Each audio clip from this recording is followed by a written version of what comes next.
Ka Southwest Casiles District Badminton Association hagas ngisa jan jong katayo beladap kaliyo ban panha perdano e kelempung ilakai jong kikana school kabalatip kung ka 5th Southwest Casiles District Inter School Badminton Championship arjar posau hamo kerwat in the stadium Southwest Casiles District hakane kelempung ilakai jong ka Inter School Badminton ya kanam adu lara daka Nativity Higher Secondary School mo kerwat hakaba kaliyo ban kur hadu sautuli kitak maksiar ban henry tuli kitak marupa laban kedeu bagi school kibalawan cimenta kidon borok kanai teli berkumbashi spa pengud EA ki kana elekai haka badminton kibakan tu beka under 12 under 14 under 16 but under 18 banadin bakut ki jing elekai liyo ban sam miki kusnam syaborok kinong job haka jing yakob ukongsan haka negasngi udai uba maitar marwen uwe kiri rongba berkum menteri shnong nong jeri haringkat ka jinon lang uba HS dingdo presiden ka Southwest Casiles District Badminton Association berkum vice president ka Meklia State Badminton Association kinong kitkam juga association kinong hikai kikana school kibade kinawe shimenta lambar kinukit kam juga association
Kande ga tournament ko ginang yak ya pag ginang yak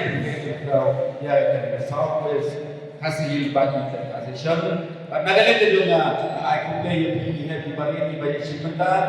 lagi to dia beraren pag itu di points final pag ubaren ang final pag ubajak pro kunjuk ubajak pro masuk sarang kan lanjut na dia lato kataga pembulong tunang yang minut yang atau kesap atau tidak, jika bau belai lai di kesap,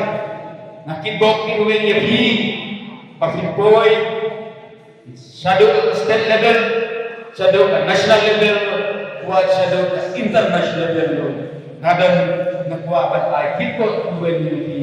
lembaga interest dong, banda ay kibok kinuwe niya bi dong hikay, ibala siyempre panyalam, yang kita nak studi dong bi, man kasi promote ada bagi ke sport.